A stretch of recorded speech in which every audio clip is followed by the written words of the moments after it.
Hallo, hier heute noch aus meiner Heimatstadt bei strahlendem Sonnenschein. Und heute it's Review Time. Wir haben lange uns kein Hotel mehr angesehen und ich bin heute auf dem Weg nach Aachen, werde später Marcel besuchen und bei der Gelegenheit schauen wir uns heute eins der Best Western Hotels in Aachen am Hansemannplatz, Jülicher Straße an. Und schauen mal, was die uns so bieten. Alles weitere dann später. So, Aachen habe ich erreicht. Wir sind jetzt hier mitten im Bahnhofsviertel von Aachen. Und das gilt es jetzt einmal zu durchqueren und ein Stück durch die Innenstadt bis zum Hotel.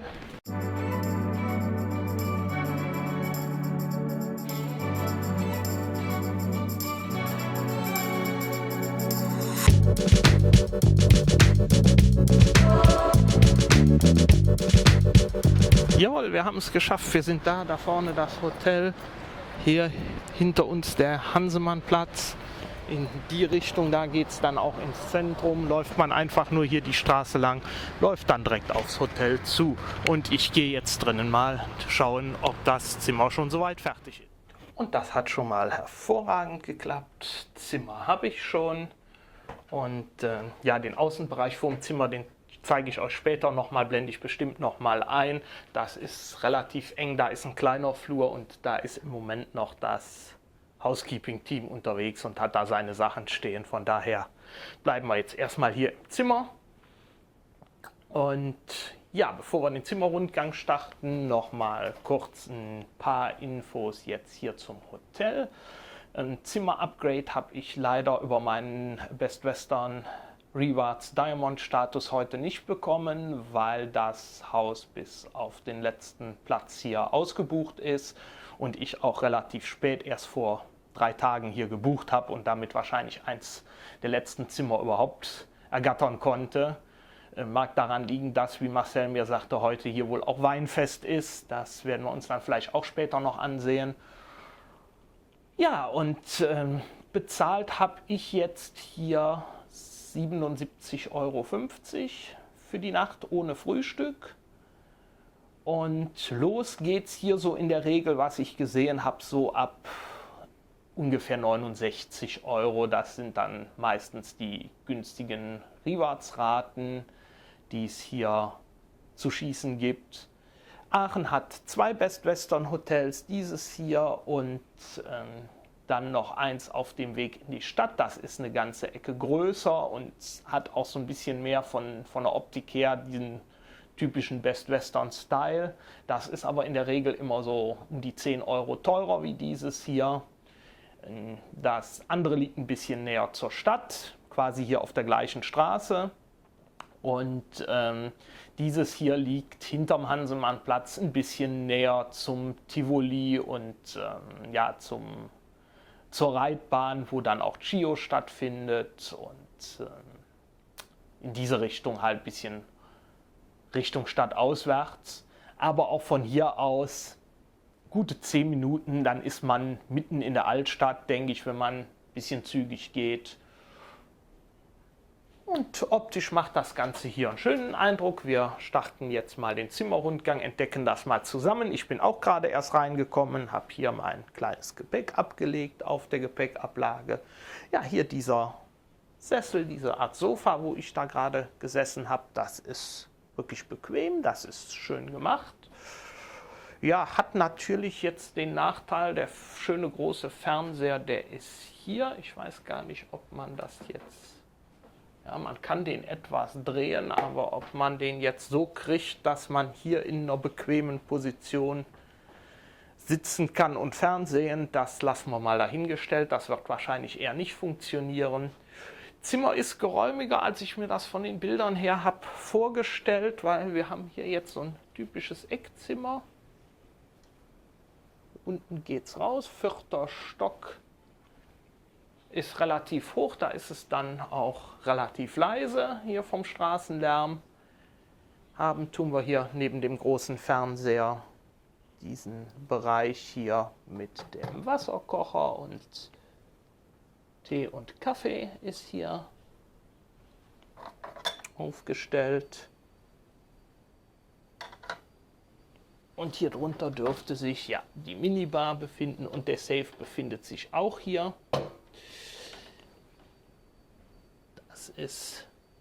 Die ist auch gefüllt. Hier liegt auch die Preisliste. Ja, der Safe wird hier mit der Zimmerkarte geöffnet, wie ich das sehe. Das hat natürlich Vor- und Nachteile, hat den Vorteil, man braucht sich keine Kombination merken, hat allerdings den großen Nachteil, wenn man den wirklich mal unbemerkt seine Zimmerkarte verliert oder die einem entwendet wird und die womöglich noch in der Papphülle ist, wo die Zimmernummer draufsteht und wirklich jemand Fremdes hier mit der Zimmerkarte das Zimmer betritt, da hat er natürlich direkt auch freien Zugang auf die Wertsachen. Da ist mir dann so ein System mit Zahlencode doch eigentlich lieber. Bett haben wir hier, ist hier in diese Nische eingepasst. Das macht auch einen guten Eindruck. Liegt auch hier was Leckeres, Süßes für den Abend. Das lege ich aber mal hier rüber, bevor ich mich nachher da drauf setze und das schmilzt. Ja, hier haben wir hier diese Kombination mit der Nachttischlampe und dem Nachttischchen. Das ist hier so schwenkbar. Das ist natürlich für die geringen Platzverhältnisse recht gut gelöst. Und dann gucken wir uns hier mal das Badezimmer an. Ja, das ist kompakt, aber es ist alles da. Waschbecken macht einen ziemlich neuen Eindruck hier, diese Konstruktion. Das ist natürlich für den geringen Platz ist das gut ausgenutzt. Hier haben wir Seife, leider keine Amenities mehr in Form von irgendetwas, das man hier selber öffnen könnte, ist nur noch in diesen Spendern. Ja, Waschbecken ist natürlich ein bisschen klein. Ich bin immer so ein Freund von großen Waschbecken, weil ich die Unart habe, mir die Haare lieber am Waschbecken zu waschen als in der Dusche. Das wird hier schwierig. Ja, und dann haben wir hier die Dusche. Die fällt jetzt designmäßig so ein bisschen aus dem Rest raus in dieser herrlichen Farbe. Da sieht man so ein bisschen, aus welcher Zeit hier wohl dieses Hotel ursprünglich stammt. Auch hier haben wir Duschbad, Shampoo, die Kombi in so einer Flasche hier neben der Dusche. Das ist hier alles, soweit ich das hier jetzt sehe und fühle, sauber. Hier oben ist nicht staubgewischt. Abzug in der B-Note, aber ansonsten ist jetzt auch nicht, naja, staubig halt. Ich schaue jetzt mal eben die Hand wieder ab. Da hätte der Lappen auch mal oben drüber gehen können.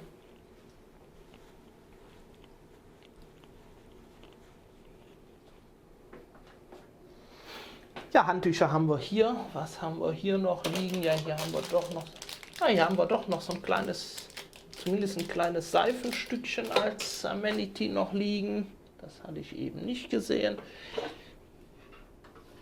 Badezimmermülleimer, ja, das ist hier so eingepasst nachträglich. Föhn haben wir hier, Kosmetikspiegel haben wir hier, Zahnputzgläser haben wir hier. Auch alles da. Und dann haben wir hier den Sitzbereich mit dem kleinen Schreibtisch. Der ist ja nicht riesig, aber er ist ausreichend groß. Wenn man hier die Sachen wegstellt, dann kann man hier wohl auch mit dem Notebook ausreichend arbeiten. Telefon haben wir. Informationen zum Telefon, Schreibblock etc. Hier haben wir Wasser.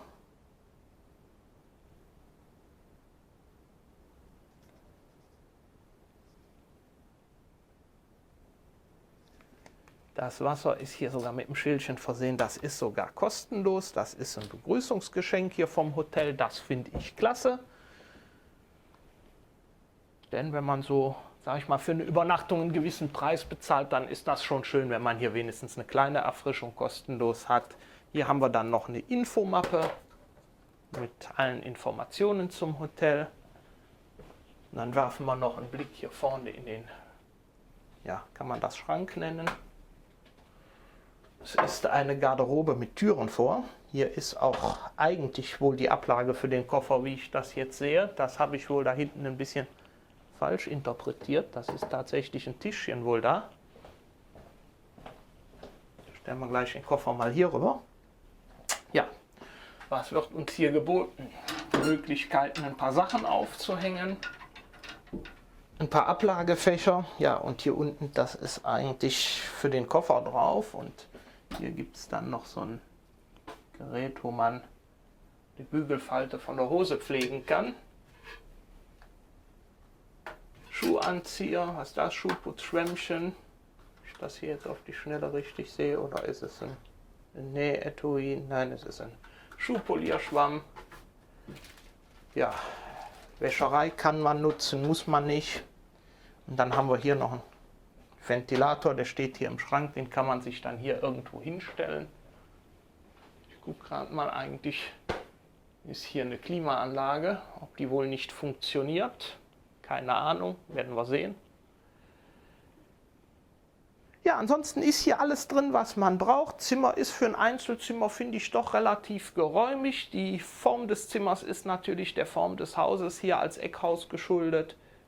Aber das ist trotzdem sehr attraktiv gemacht. Mir gefällt es hier und das soll es dann fürs Erste hier vom Zimmerrundgang auch gewesen sein. Und wir sehen uns später wieder, um zu sehen, wie wir den Abend verbringen. Oder vielleicht auch noch, wenn ich für euch eine weitere Info hier zum Hotel habe.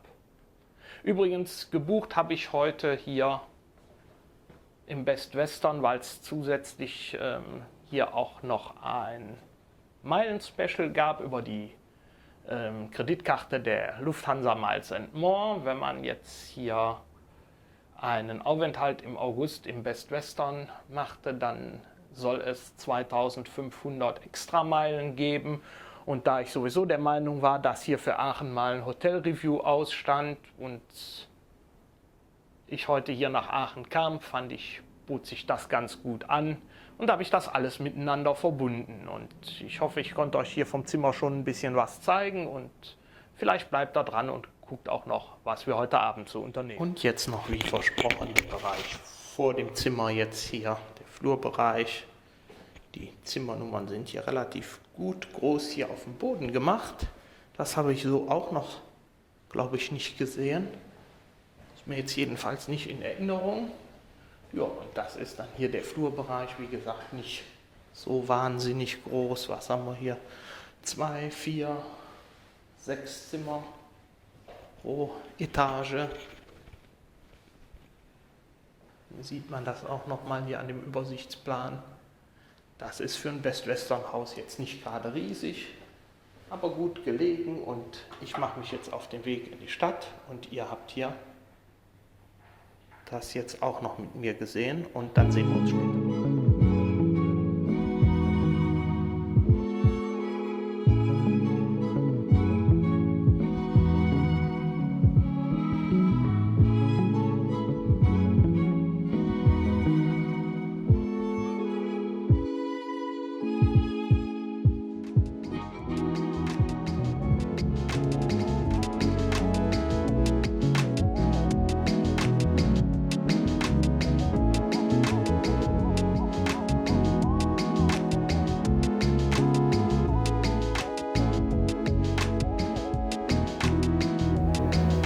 Ja, wir versuchen jetzt mal, ob wir hier einen Platz im Aachener Brauhaus bekommen, weil langsam unser Magen knurrt.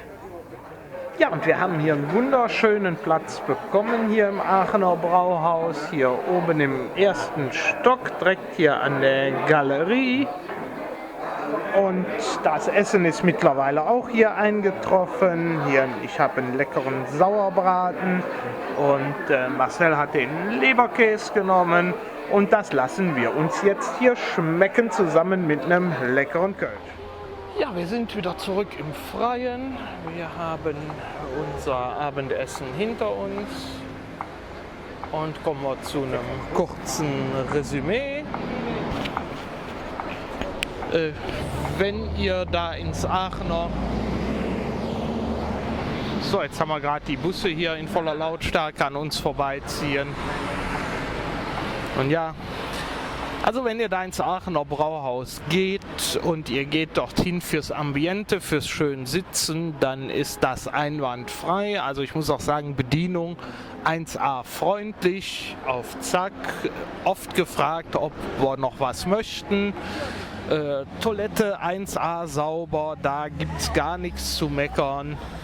Der kleine Sargnagel, dann das Essen im Allgemeinen und der Sauerbraten im Speziellen. Ja, für alle die vielleicht aus Regionen kommen, die keinen Sauerbraten kennen. Sauerbraten, gerade rheinischer Sauerbraten in seiner Urnatur, stammt ursprünglich vom Pferd. Heute in der Regel in den meisten Fällen Rindfleisch. Aber Pferd hat, wenn man Pferd zubereitet, von Grund auf einen gewissen starken Hormongeschmack. Und um den rauszukriegen, hat man Pferdefleisch eben in Essig eingelegt. Dadurch der Sauerbraten. Und Sauerbraten lebt eigentlich, wenn er gut gemacht ist, von seiner Mischung aus Säure und Süße. Denn wenn er dann gebraten wird, dann muss man natürlich irgendwas gegen die starke Säure wieder tun. Und bei diesem Vorgang verwendet man dann entweder Zucker, den man karamellisiert, oder Rübenkraut, also Zuckerrübensirup.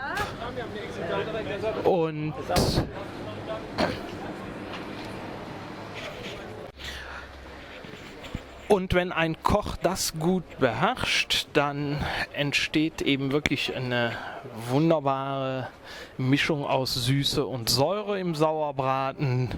Durch die Säure, wo das Fleisch drin eingelegt ist, durch die Süße, durch das Karamellisieren von Zucker oder Zuckerrübensirup. Das Ganze kann man noch abschmecken mit Rosinen. Manche machen das, andere machen das nicht. Ich glaube, beim sächsischen Sauerbraten werden gerne zum Beispiel Lebkuchen verwendet für die Süße. Das gibt auch einen ganz tollen Geschmack. Da habe ich einen der besten Sauerbraten ever mal gegessen im Ratskeller in Chemnitz. Und das, was ich jetzt hier bekommen habe, war eher vom Geschmack her so, als hätte am Ende statt Süße nochmal jemand eine Flasche Essig drüber gekippt. Und das riss es dann nicht raus. Auch die flapsige Antwort vom Kellner, es würde sich ja um Aachener Sauerbraten handeln, den ich vielleicht nicht kennen würde, überzeugt mich auch nicht, denn ich habe auch hier in Aachen schon Sauerbraten gegessen, der deutlich besser war. Also insgesamt, ansonsten der Rest, ob es der Rotkohl war oder die Klöße, das war okay, aber es war eben auch an Beliebigkeit nicht zu überbieten. Ne? Klassische Klöße im Kochbeutel mit ein bisschen Trockenkräutern drüber gestreut für die Optik. Das Ganze natürlich für die Lage von Aachen mit 14,70 € auch preislich relativ fair. Da kann und will ich nicht meckern und nicht drumherum reden. Und wie gesagt, wenn ihr euch da hinsetzt und ihr esst da einen Schnitzel, dann macht er wahrscheinlich auch wirklich nichts verkehrt. Und vom Ambiente auf jeden Fall ein Besuch wert. Daneben gibt es auch eine kleine Gaststube rein für ein Bier zu trinken. Das soll, wie Marcel mir sagte, die kleinste Kneipe Aachens sein. Also diese reine Bierschwemme da. Das ist wirklich nett. Also von daher will ich den Laden nicht schlecht reden. Geht da wirklich mal ruhig hin. Aber sage ich mal, was jetzt Essen von Spezialitäten angeht, bin ich erstmal geheilt. Wir gehen jetzt hier nebenan im Poststübchen erstmal wieder ein Bier auf die Säure trinken. Ja, wir haben auf unserem Weg Richtung Aachen-Schanz jetzt hier mal gerade einen kleinen Zwischenstopp gemacht im Queen's Pub bei Helmut. Ein wunderschöner, uriger Laden. So, alles so ein bisschen in die Jahre gekommen, inklusive des Wirtes. Aber wirklich tolle Atmosphäre und der Mann, der ist wirklich unheimlich nett und liebenswert und da gehen wir immer wieder, wenn wir hier in der Gegend unterwegs sind, gehen wir da mal wieder auf ein Bierchen oder einen leckeren Whisky rein, denn das ist wirklich eine tolle Sache da und da hängen auch für uns viele Erinnerungen dran, so oft wie wir da mittlerweile schon gewesen sind.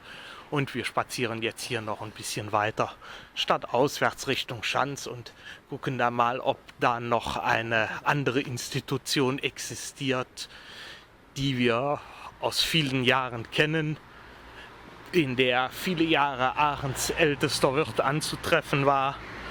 Mal schauen, ob er noch da ist, und das sehen wir dann später. Ja, Freunde, hier wäre es gewesen, wie ich eingangs mal gesagt habe, Aachens ältester Wirt, die Gaststätte bei Niki. Aber Theo scheint wirklich weg zu sein. Es hat ihn scheinbar zerrissen. Schade drum, das war hier wirklich eine der irgendwie letzten heimischen Ecken, wo man noch so versacken konnte. Und das scheint jetzt wohl auch der Vergangenheit anzugehören. Schade, wir hätten es euch gerne gezeigt. Ja, wir schauen dann jetzt mal weiter, wo wir denn noch landen. Ja, liebe Zuschauer, mittlerweile ist es schon relativ spät am Abend, und nachdem es unseren lieben Theo oben in Schanz zerrissen hat, sind wir ein Stück weiter gewandert, noch bis ins Studentenviertel hier, und haben jetzt hier nochmal Station gemacht und uns noch was Leckeres zu essen bestellt, weil was wir eben bekommen hatten, war ja nun nicht so überaus reichhaltig, und das lassen wir uns jetzt noch schmecken, und dann schauen wir mal, wie der Abend endet. Ja, ich habe es gerade zu meinem Kollegen Marcel gesagt, ich werde Aachen nie verstehen. Wir sind bis Schanz ein ganzes Stück die Ausfallstraße gelaufen und noch ein Stück weiter, und dann biegst du zweimal ab und gehst 50 Meter und dann stehst du wieder hier in der Innenstadt am Dom. Ich werde das nie verstehen, wie Aachen geformt ist, aber es ist eigentlich auch egal, weil wir haben jetzt hier dieses wunderschöne Nachtpanorama. Und hier in der Innenstadt ist auch noch einiges los. Und hier gehen wir jetzt nochmal durch. Und an dieser Stelle ein ganz persönlicher Gruß an meinen Kollegen Christian Fischer. Der hat gesagt, die Videos würden immer am besten werden, wenn wir schon einen im Tee haben. Also alles Liebe. So, wir sind wieder in Aachens wunderschöner Altstadt unterwegs und hatten noch einen Zwischenstopp im Rethel-Pub gemacht. Und wenn ihr Freunde von gutem Whisky seid, dann kann ich euch die Adresse nur empfehlen, denn die haben über 100 verschiedene Sorten offen und darunter auch ein paar ganz interessante. Und was besonders interessant ist, das Ganze zu echt fairen Preisen. Also da ist keiner, wo das Glas über 10 Euro geht, und wirklich auch interessante Sachen, die dann bei knapp 5 Euro für so ein Gläschen liegen. Das ist echt fair gegenüber, was ich woanders schon gesehen habe. Ich hätte euch auch gerne da drin schon das alles gezeigt, aber das ging wegen der Musik nicht, die da gespielt wurde. Von daher machen wir das Ganze jetzt kurz hier beim Weg durch die Altstadt. Und wir gehen jetzt so langsam in Richtung meines Hotels, und da in der Nähe soll es auch noch einen Irish Pub geben, der jetzt auch noch offen sein soll. Das werden wir jetzt mal prüfen, und dann sehen wir uns vielleicht noch mal wieder, und dann werden wir so langsam den Abend aber auch ausklingen lassen, denn es ist jetzt hier mittlerweile schon Richtung 1 Uhr. Einen wunderschönen guten Morgen. Hier noch aus dem Best Western Hotel in Aachen, und ja, von mir jetzt noch eine kleine Zusammenfassung hier übers Hotel. Ihr habt gestern Abend die Bilder von gestern Abend gesehen. Auf dem Weinfest sind wir dann doch nicht gelandet, weil wir irgendwie dann andere Strecken gegangen sind und in andere Institutionen eingeschwenkt sind, aber das soll ja heute nicht im Mittelpunkt stehen. Es ging ja hauptsächlich ums Hotel.